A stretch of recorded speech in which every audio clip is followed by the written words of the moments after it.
semblent t'avoir volé, que Dieu te les rend en ce jour au nom de Jésus. Maintenant, imaginons un peu, nous sommes toujours sur la table, sur la table. Sur la table de David, comme sur la table de tous les rois, j'imagine qu'il y a une natte qui couvre la table. Et Mephibosheth, il vient et s'assoit là-bas. Il s'assoit sur sa table. Ses défauts, c'est ses pieds.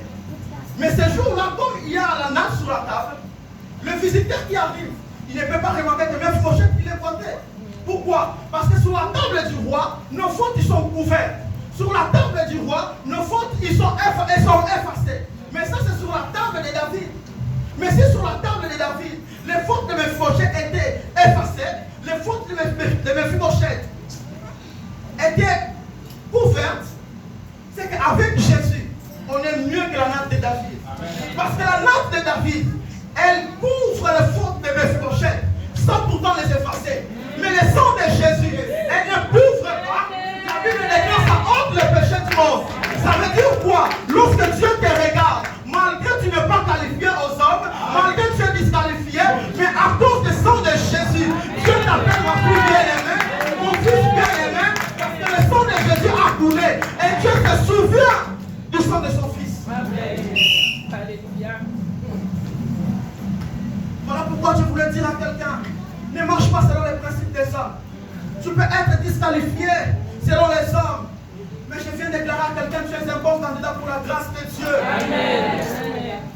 Voilà pourquoi ce jour-là, lorsque Jacob est venu auprès d'Isaac pour être béni, normalement ce n'est pas lui qui était qualifié.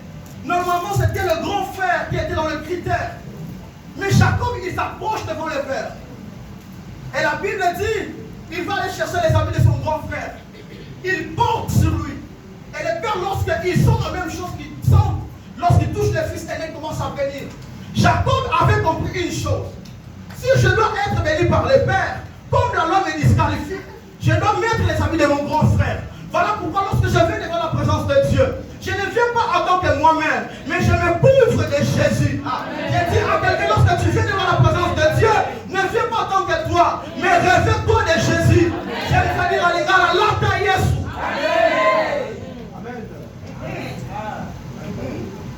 Devant la présence de Dieu, devant la présence de Dieu, couvre-toi de Jésus.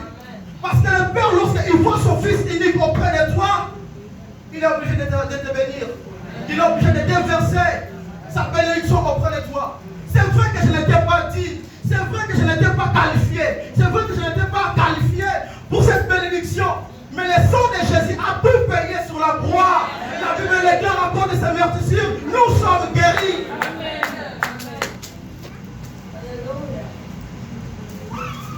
Nous sommes guéris. Mais qui peut encore condamner les élus? Christ est mort.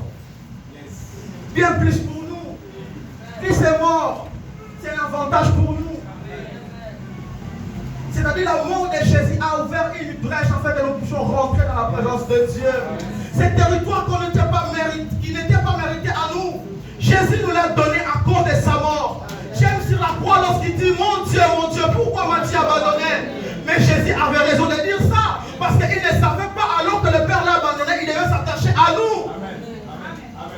Amen. Amen. Il fallait que le Père quitte son Fils unique pour s'attacher à toi. Et vous croyez vraiment? Vous croyez vraiment? Quelqu'un qui quitte son Fils unique pour s'attacher à toi. Mais qui peut encore te condamner? Qui peut encore dire c'est une mauvaise personne? Qui peut encore dire il n'est pas digne? Je peux ne pas être digne devant vous, mais devant la présence de Dieu, Dieu dit je suis l'enfant qu'il faut pour sa grâce. C'est pour ce genre de personnes que la grâce a été relancée. C'est pour vous que la grâce est venue. Voilà pourquoi je n'accepte pas lorsque quelqu'un vient me dire tu ne peux pas. Tu ne peux pas servir Dieu parce que tu es ceci, parce que tu es cela. Tu ne peux pas chanter pour Dieu parce que tu fais ceci, tu fais cela. Peut-être que celui qui te dit ça, sa fille n'est pas plus bonne que la tienne. Mais j'aime ce texte. Ce texte est formidable avant de conclure. La Bible déclare que même Mephibosheth avait un fils au nom de Michel. La question que je me pose, mais pourquoi ce l'appelait seulement Mephibosheth. Mais la Bible déclare que Mephibosheth, il avait aussi son fils au nom de Michel. Donc pour dire que tout ce qui concernait Mephibosheth, ça suivait même sa descendance. Ça veut dire que toutes les bénédictions dont Mephibosheth a été bénéficiaire, ça suivait même sa descendance. Je voudrais parler à une maman, même tes filles, ils sont concernés par la bénédiction de Dieu. Je voudrais parler à un papa, même tes fils, ils sont concernés par la bénédiction de Dieu. À cause de Jonathan, Mephibosheth entre dans la lignée, et à cause de Mephibosheth, toute la lignée entre. Voilà pourquoi lorsque vous priez, n'oubliez pas vos enfants. Amen. Il est possible que tes enfants puissent bénéficier d'une bénédiction dont Dieu t'avait promis à toi. Amen. Mais ce que j'aime encore sur ce texte, c'est que Jonathan a été aussi un homme exceptionnel. Jonathan était un homme exceptionnel. Il savait que je n'arriverais pas là-bas. C'est vrai que mon père, c'est lui qui est le roi. Mais Dieu a choisi une autre personne. Dieu a choisi quelqu'un d'autre. Jonathan avait compris que Dieu n'était plus avec son père Saül, mais était avec Jonathan. Et il était un homme de vision. Il dit, je dois m'attacher à David. Très souvent, nous échouons dans la vie parce que tout le monde veut être leader. Très souvent, nous échouons dans la vie parce que tout le monde veut être mon pao. Écoute, mes bien-aimés, ce n'est pas tout le monde qui doit être élevé. Il y a des gens qui ont été faits pour rester derrière quelqu'un. Pourquoi des églises se cassent aujourd'hui? Parce que le pasteur est là, mais moi aussi je veux être pasteur. Pourquoi des familles se sont séparées aujourd'hui? Parce qu'il y a un leader, mais l'autre aussi veut être leader. C'est comme ça même que vous voyez d'autres qui rentrent dans les maisons occultes. Parce qu'ils veulent avoir aussi le pouvoir.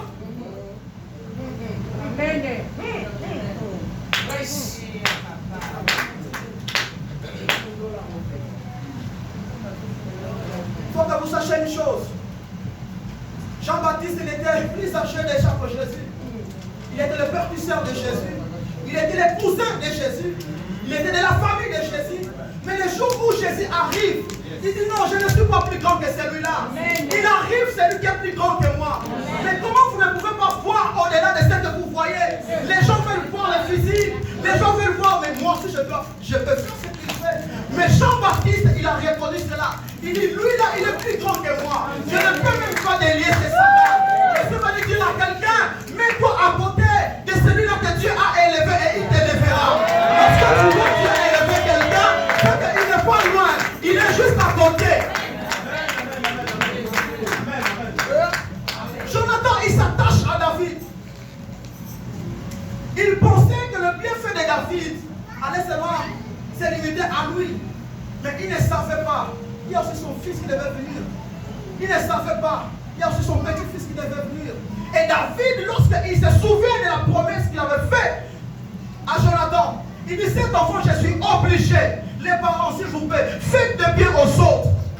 Ce que vous faites aujourd'hui, vos enfants vont récolter demain. Et ce que vous faites aujourd'hui aux autres, vos enfants, ils vont payer cela demain. Amen. Il s'attache à David. Il s'attache à David. Est-ce que vous pouvez s'attacher à quelqu'un que Dieu a élevé? Est-ce que pourrez-vous vous attacher à quelqu'un que Dieu a mis à côté de vous? Merci maman. Est-ce que pourrez-vous faire cela? C'est-à-dire, tu comprends que Dieu a élevé celui-là. Bon, c'est vrai que moi et lui, nous sommes pasteurs. Mais ce moment-là, c'est lui qui doit régner. C'est lui qui doit régner. Alors n'essaye même pas de combattre celui que Dieu veut élever. Parce que tu ne pourras pas. Lorsque tu combats celui que Dieu a élevé, c'est comme si tu combats Dieu. Je ne connais pas la manière comment quelqu'un qui a combattu avec Dieu et il a gagné. Lorsque tu combats celui que Dieu a élevé, tu cherches ta mort. Il est possible que tu meurs avant les temps. Parce que tu es en train de combattre celui que Dieu a élevé.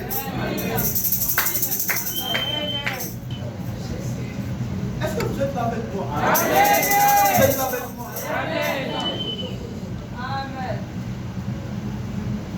Cette nourrice savait très bien les conflits qu'il y avait entre Saül et David. Saül était le grand-père de Mephibosheth. Et cette nourrice, oh mon Dieu, si elle savait seulement l'alliance que David avait avec Jonathan, elle n'allait jamais se permettre de fuir avec